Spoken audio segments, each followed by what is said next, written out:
Time ago, but when our country is assaulted by thousands and thousands of people marching, and they openly say, we're going to go into the country, we can't do that.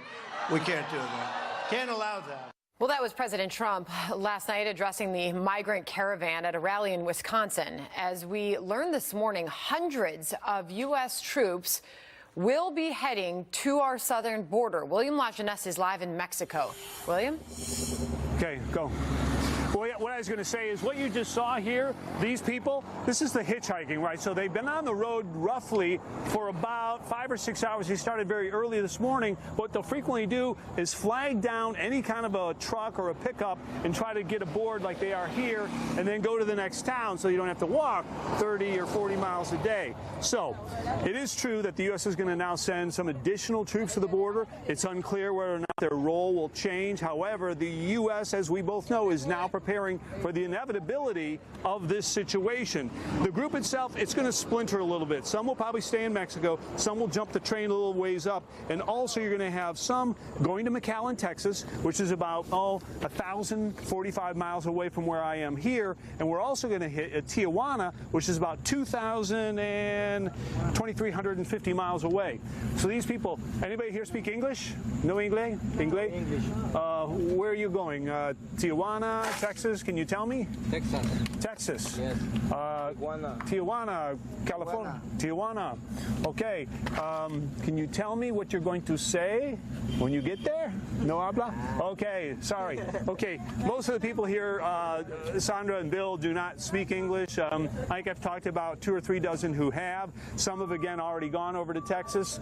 These, as you know, the group is going to try to stay together on their way to Tijuana. What I will say is the U.S. is preparing, negotiating with Mexico to accomplish several things. Number one, they don't want all these people heading to the border, going to a very limited number of shelters in a place like Tijuana or McAllen because they don't have the capacity, and it would be like a humanitarian crisis right there at the port of entry. They don't want that. The other thing they're concerned about, and I talked to Border Patrol yesterday, is they don't want people right up against the port of entry. And they saw those people jumping the fence down at the river. They're concerned that they'll storm it again, not for the safety, or rather not for the security of the U.S. They're not worried about that, but they are worried about the safety of these guys either falling down or having some kind of incident. Finally, they are talking about streamlining the asylum process, so it's a matter of hours or days, not months or years, to try to collapse that. And finally, will the U.S. be able to basically repatriate these people or deport them right to Mexico? That could become a problem for Mexico, but the U.S. doesn't want to take them in because then they have all these due process rights and can stay there for a much longer time. But as you said, there's another caravan behind this one. What the U.S. wants to do is try to send some kind of a message to these people. Do not continue to come. You need to stop. And only if they deport them will that be the message. Back to you. Thank you for your reporting down there. William Lajeunesse, thank you. I want to bring in Republican Congressman Michael McCaul, chairs the House Homeland Security Committee with me now. And, sir, we brought you in to talk about, well, these packages, whatever they are, bombs or similar bombs that have been from New York to Delaware now and Los Angeles as well. But I want to ask you about the report we're getting from the Pentagon. 800 active duty troops will head to the border. Apparently they're engineers and doctors and lawyers. They'll join 2,100 National Guard troops down there. What do you think of that in this moving caravan? Well, the president's been talking about sending the military down there for days. I'm glad that he's sending extra backup troops down there. I think the question is, will they be operating in a logistical support role or more as the military would function on the border? I think this demonstrates why we need to pass the Goodlatte-McCall bill to close legal loopholes, secure the border once and for all, and fix DACA.